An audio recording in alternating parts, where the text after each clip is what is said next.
Siapa yang tidak tahu dengan ikan endemik Borneo dengan harga fantastis ini? Arwana atau masyarakat lokal lebih mengenal ikan ini dengan sebutan silok. Ikan dengan habitat di Sungai Kapuas dan Danau Sentarum ini memang memiliki bentuk serta penampilan cantik dan unik. Tubuhnya ramping tapi gagah, dipadukan dengan gerakan berenangnya yang amat elegan. Minggu 31 Januari pekan kemarin, kami dan beberapa awak media lainnya mendapatkan kesempatan yang luar biasa sebab bisa melihat langsung proses panen ikan arwana super red di kolam milik Ade Munawir, seorang pembudidaya silok di Kecamatan Selimbau, Kabupaten Kapuas Hulu, Kalimantan Barat.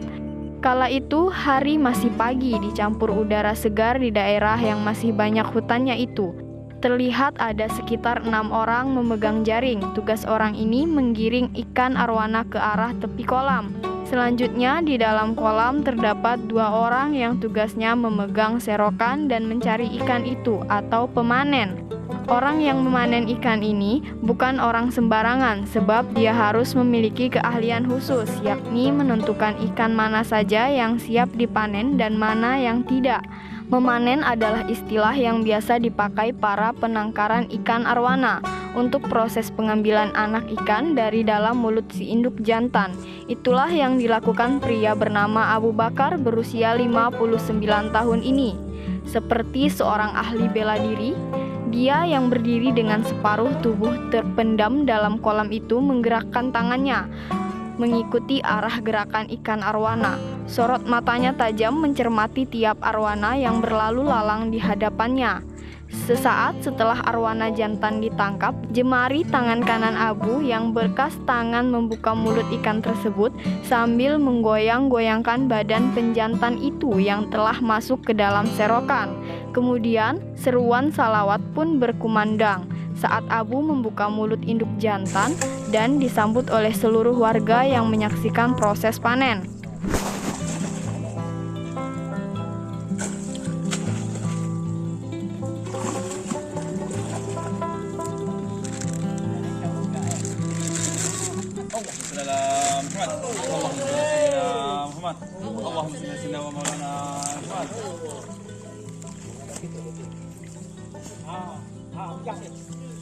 Sium.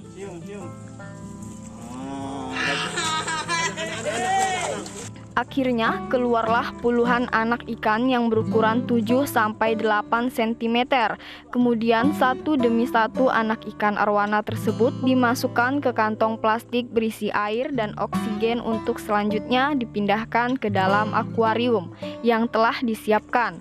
Sebelum dilepas kembali, penjantan tersebut dicium oleh Abu sebagai ucapan terima kasih dan syukur. Pergumulannya selama belasan tahun dengan ikan arwana membuatnya cukup memahami bagaimana sebaiknya memperlakukan ikan yang tergolong terancam punah di habitat aslinya itu.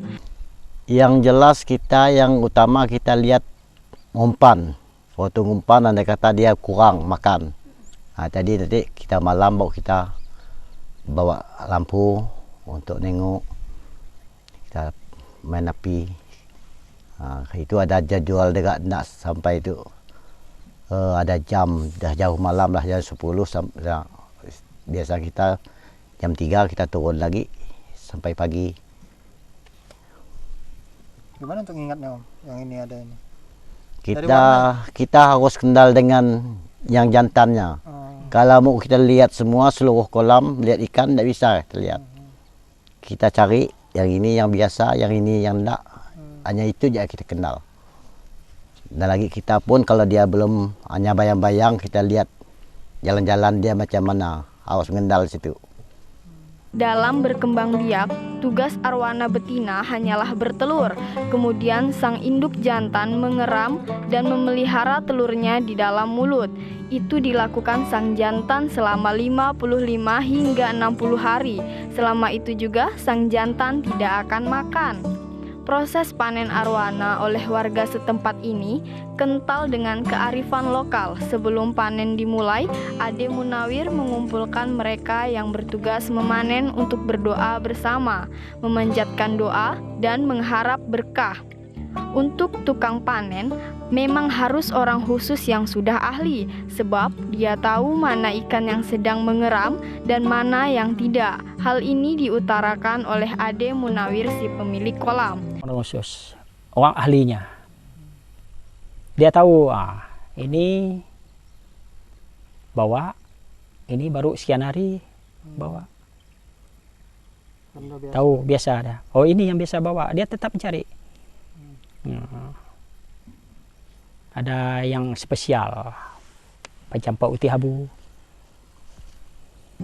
Pengembang biakan ikan hias asli Kapuas Hulu di kolam milik Ade Munawir ini kurang lebih sama dengan kolam milik warga lainnya. Setiap petak kolam diisi 9-15 induk arwana. Perbandingan jantan dan betina dalam satu kolam biasanya 2:1 untuk satu induknya. Bisa mendapatkan 60 anakan ikan arwana. Dari tahun 2008 menggeluti budidaya arwana, bermodalkan 2 petak kolam dengan 15 indukan. Kini Ade Munawir sudah memiliki 40-an petak kolam yang terletak di belakang rumahnya. Namun tidak semua ikan di kolam itu miliknya. Ada sebagian kolam yang diisi oleh indukan milik kerabat atau orang lain yang berinvestasi. Sistemnya bagi hasil. Jadi induknya kurang lebih 2,5 tahun. Udah mulai dikatakan induk lah. Itu kurang lebih 45 cm cm. Om, kalau di tempat Om nih udah berapa banyak Om? Kolamnya berapa banyak, terus indukannya berapa? Induknya 300-an, hampir 300 lebih. Petaknya 40 petak. Usia indukannya rata-rata? Rata-rata dari 2,5 tahun sampai 15 tahun. Paling tua ya? Paling tua. Om, kalau ukuran petaknya berapa? Petaknya ada yang 12 kali 15, ada yang 10 kali 17. Satu petak isinya berapa, Om? Tergantung. Ada yang 9, ada yang 12, ada yang 15. Di kolam budidaya miliknya, rata-rata usia indukan arwana berkisar antara 2,5 hingga 15 tahun.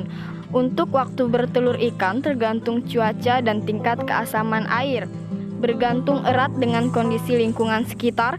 Yang terpenting, kata dia, adalah air yang bersih dan tidak tercemar, dan juga harus jauh dari pemukiman warga. Tidak boleh ada limbah yang zat kimia seperti di lingkungan pemukiman penduduk. Harus agak jauh dari Agak jauh lingkungan. Airnya kita lihat, harus sumber air, mata airnya. Kuncinya itu kan berhasilnya suatu kolam kan tergantung dengan air.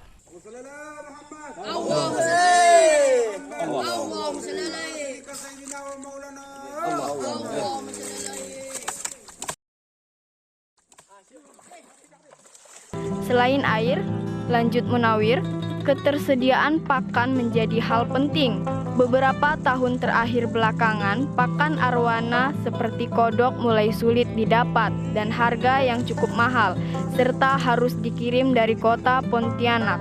Kesulitan terutama masalah umpan pakannya. Kadang ikan kecil agak susah kan. Kadang kodoknya sekarang udah mahal.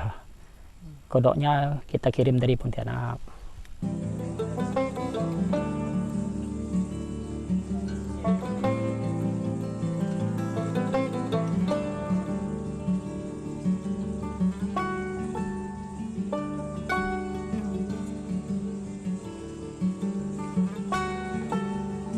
Maulid Pon TV memberitakan.